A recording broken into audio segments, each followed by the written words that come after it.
I remember it like it was yesterday. It was the peak of summer when my partner Mia and I decided to take a road trip across the country. Our ultimate destination was a cozy cabin hidden deep in the Appalachian Mountains. The idea was a thrilling escape from our busy urban lives. We set out with our car brimming with snacks, an upbeat playlist, and hearts full of excitement. As we ventured further from the city, our phones lost their signal. The roads became more narrow and serpentine, and the towering trees cast long, eerie shadows over our path. We laughed off the creeping sense of isolation, keeping our spirits high with thoughts of the adventure that lay ahead. In the late afternoon, on a particularly remote stretch of road, our car unexpectedly sputtered to a stop. Confused and slightly worried, I checked the engine but couldn't pinpoint the problem. With no cell signal and miles away from the nearest town, we decided to seek help on foot. We locked the car and started walking along the desolate road, surrounded by dense woods, hoping to find assistance. The sun began to set, and a dense fog rolled in, reducing our visibility. Mia and I clung to each other's hands, trying to offer comfort. To lighten the mood, we joked about being in a horror movie, but our laughter was strained, betraying our growing anxiety. After a seemingly endless walk, we saw a faint light up ahead. A wave of relief swept over us. But as we approached, we realized it was a dilapidated gas station with the sign, "Last Stop Gas." The station appeared abandoned, with boarded-up windows and a flickering neon sign. Despite our trepidation, we lifted the lock on the door and entered the station, hoping for some form of help. Inside, it was dark and musty, the walls adorned with old newspaper clippings. A sense of dread settled in as we called out for anyone present, but only silence answered. We tried to leave, only to find the door locked. The lock must have re-engaged when the door closed behind us. Our initial panic quickly escalated as we searched desperately for another exit, but couldn't locate their source. It was cold inside, and our breaths became visible puffs of air. Through the cracks in the boarded-up windows, the flickering light revealed a hidden door behind the counter. Hesitantly, we opened the door, finding a narrow staircase leading into pitch darkness. With no other choice, we descended, the air growing colder and mustier with each step. The basement was a maze of corridors, with the echoing whispers disorienting us further. Our hearts raced as we eventually found a ladder to a storm door behind the building. We emerged back into the night and sprinted to our car. To our amazement, it started immediately. We didn't stop driving until we reached the safety of our cabin. There, we stayed awake until dawn, unable to shake off what we had experienced. The rest of our trip passed without incident, but that night at the gas station haunted us. We rarely talked about it again, but sometimes, in the dead of night, I feel the chilling reminder of that eerie road. As the highway stretched endlessly before me, the excitement of the solo road trip I'd planned for weeks bubbled inside me. My destination? A secluded cabin I booked in the mountains, a perfect escape from the city's chaos.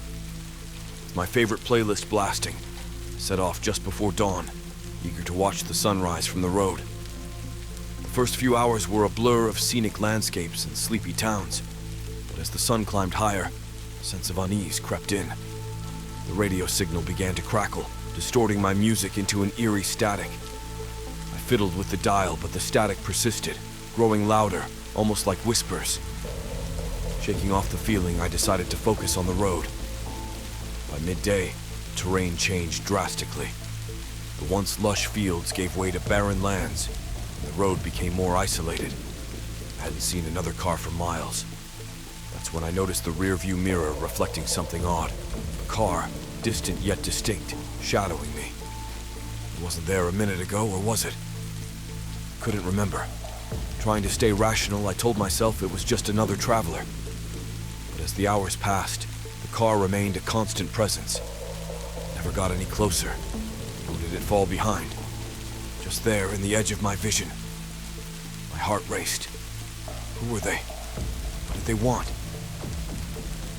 The sun began to set, painting the sky in ominous hues.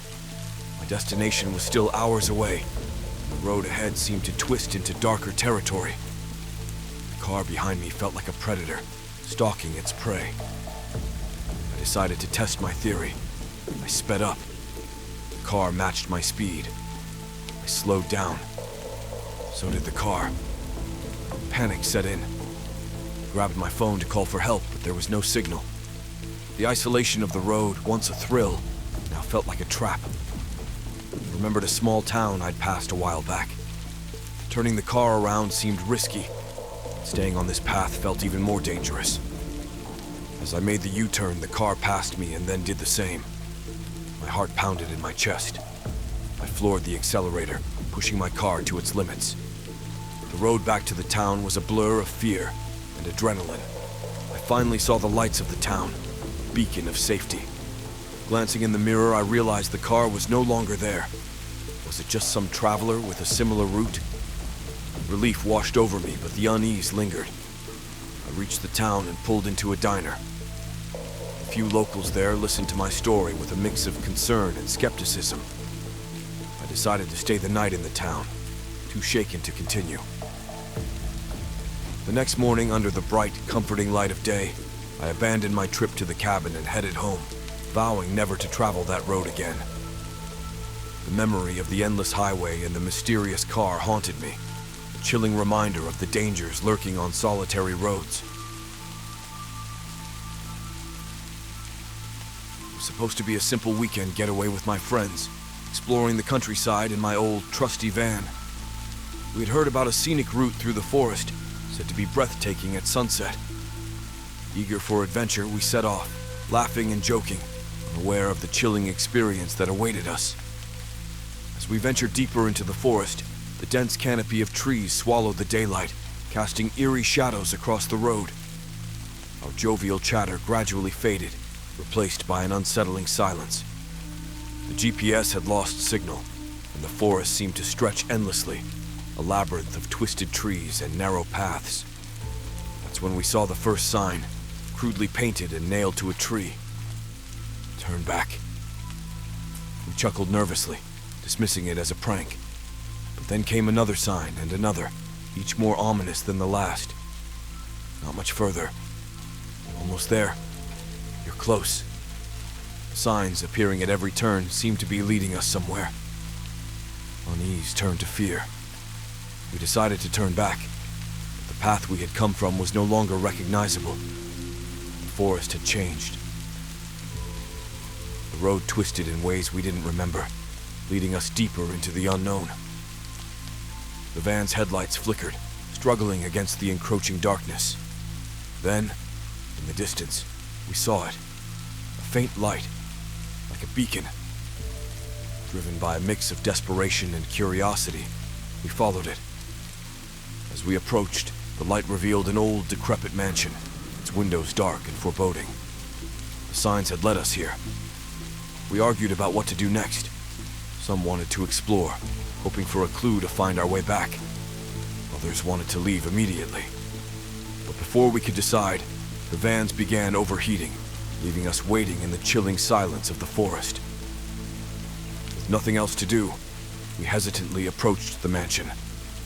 The door creaked open at our touch, revealing a dust-choked interior frozen in time. The air was heavy with the scent of decay. We explored the rooms, each one filled with relics of a life long abandoned. In the library, we found a journal, its pages yellowed with age. The entry spoke of a family that once lived here, happy and content, until they started seeing the signs in the forest. They, too, were led to this mansion. The final entry was a warning, written in a frantic scrawl. The forest traps souls. Leave before nightfall, or never leave at all. Panic surged through us. We raced back to the van, trying to start it. As night fell, the forest came alive with sounds, things moving just beyond the reach of the headlights. It felt like the trees themselves were watching us, as if alive. Thankfully, the van sputtered to life. We sped away, the mansion and the forest disappearing into the night. The road back was clear, as if the forest had released us from its grasp. We didn't stop until we reached the safety of the city, the morning sun warming our chilled bones. Sometimes, in the quiet moments, I can still hear the echoes of that mansion, chilling reminder of the secrets it keeps.